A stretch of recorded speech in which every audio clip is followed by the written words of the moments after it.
Video game adaptations have always struggled when they've been given the big screen treatment. I mean, just think, how many films based on games have performed well enough at the box office to justify sequels that aren't direct to video? There's less than a handful, and most of them were directed by you f***ing Ball. That's how bad things are. Some genuinely good game movies have slipped through the cracks though, but these underrated adaptations have hit the big screen to a large portion of the audience, taking up pitchforks and trying to run the filmmaker out of town. Because us gamers are a difficult lot to please, especially when movies change the gaming source material in huge ways. But now that the fires of these flicks have been stoked, there are some gaming movies that deserve another chance. I'm Josh from WhatCulture.com, and these are 10 game-to-movie adaptations that get way too much hate.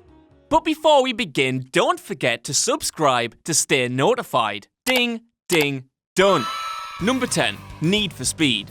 Despite being a low-rent Fast and Furious, 2014's Need for Speed actually hit a lot of the notes it needed to, especially when it came to paying homage to its source material. The cops are just as insatiably and frustratingly vigilant as they are in the game, and the vehicular mayhem is spectacularly ludicrous in all the right ways. Unfortunately, there's no jumping cars between skyscrapers here though. The story can get a little murky when it dips into the redemptive/vengeful angle, but Aaron Paul is a capable enough leading man to carry the sometimes hollow script. It's the action that we all come to a movie like this for though, and the well-choreographed stunts are almost enough to make you forget you're watching a movie adaptation of a game based on a Top Gun quote. It won't change the world, but Need for Speed is still a worthwhile watch, even just to see all those wonderfully cinematic wipeouts from the game brilliantly brought to life.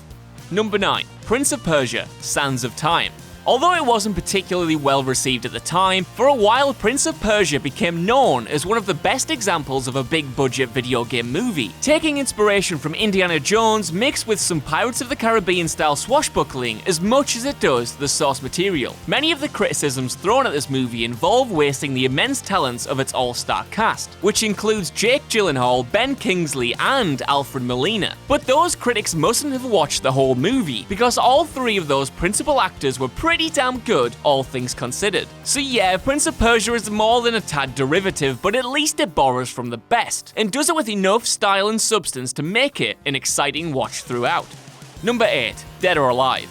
In a rational world, a Dead or Alive movie should not have made it past pre-production. Seriously, how did a film based on a video game whose central conceit is "we made these boobs capable of bouncing a lot" ever get greenlit in the first place? But, more to the point, how did a movie like this actually turn out to be so good? The premise is what you'd expect from any tournament-based fighting game. A diverse group of warriors from all over the world converge on an island to compete in a secret martial arts tournament, as you do, and prove that they are, in the words of the Karate Kid soundtrack, the best around. Nothing's ever going to get them down. Except, of course, maybe a massive roundhouse kick to the face, but that wouldn't have made a catchy lyric, would it? It's completely ridiculous, and perhaps errs a little more on the so bad it's good side of things than anything else on this list, but taken at face value, Dead or Alive is a bloody good time.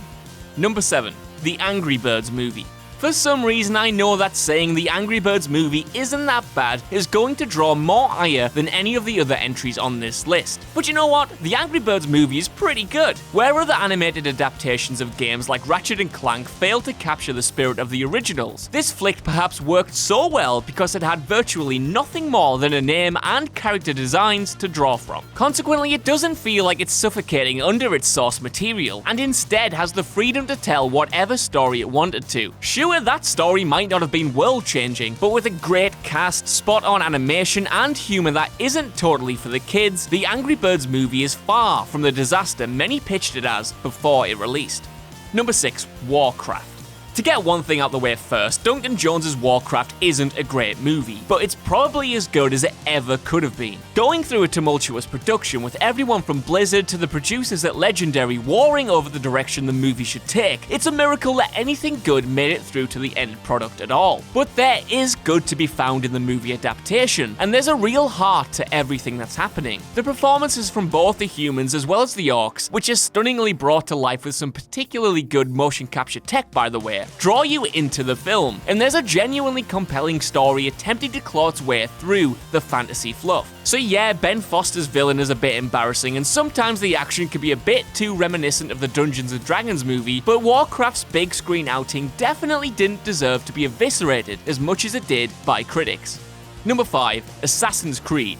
Despite having a massive amount of talent attached to it, the Assassin's Creed movie was decimated by critics, currently enjoying a mere 18% approval rating on Rotten Tomatoes. To put that into perspective, that's the same score Daddy's Home 2 got, not company you want to be rubbing shoulders with. It doesn't deserve anywhere near that level of hate though, and although it does have its problems, Assassin's Creed has a level of ambition and drive that's lacking in other video game movies. Dwelling far more on the near-future plot of the games, Michael Fassbender is compelling as protagonist Callum, while director Justin Kurzel captures the same historical grit and grandiosity as he did in his equally compelling Macbeth. It takes itself a little too seriously for sure, and can get lost in its poor-faced exposition, but the ambition of Assassin's Creed easily makes it worth a watch for fans of the video game series or otherwise.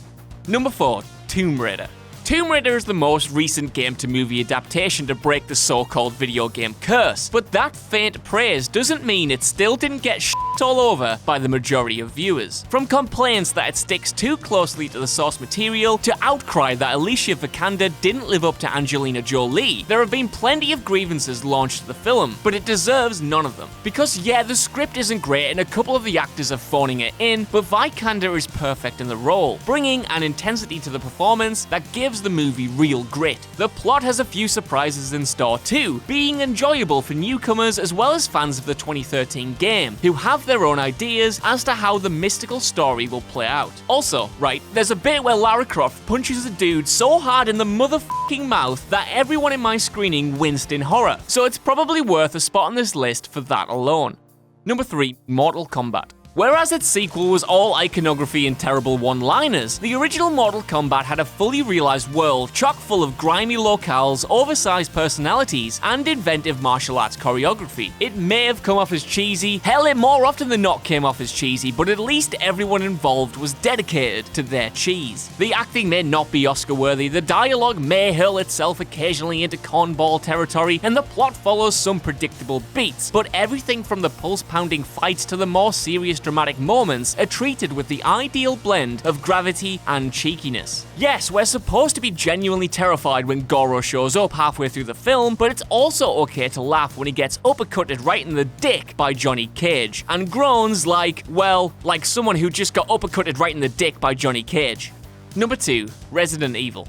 Although it deviates massively from the source material and treats iconic characters like garbage, the original Resident Evil is not only a surprisingly great video game movie, but a surprisingly great zombie movie full stop. The second flick on this list from Paul W.S. Anderson, the first Resi adaptation shouldn't be viewed as a horror, but a straight-up, unadulterated early 2000s action movie. There are some pretty solid frights for sure, but from ridiculous laser hallways to slow-motion shots of Milla Jovovich jumping off a wall and kicking a zombie dog in the f***ing face, the fun here is found in the OTT set pieces rather than the suspenseful atmosphere of the original games. The rest of the sequels are pretty decent guilty pleasures too. I mean, they're completely insane and often can't even remember their own plots from movie to movie, but they're daft switch your brain off fun. The first movie in the series, however, is genuinely great.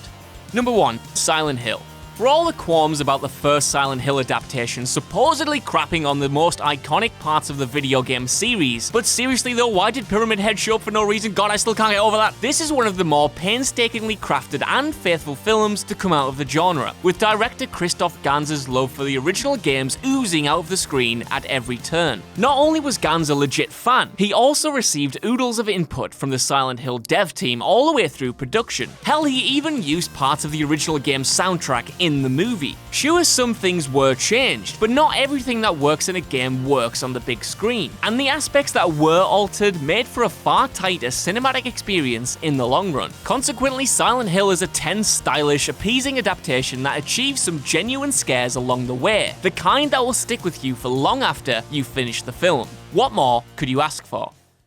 Hey guys, thanks for making it to the end of the video. Aren't you a star? Don't forget to subscribe below, and also the people who made this video, they're right here, so go and follow them and give them some love. If you want to see more content, there's probably some stuff flowing up above my head. Why not check it out? It could be fun. I'm not your dad.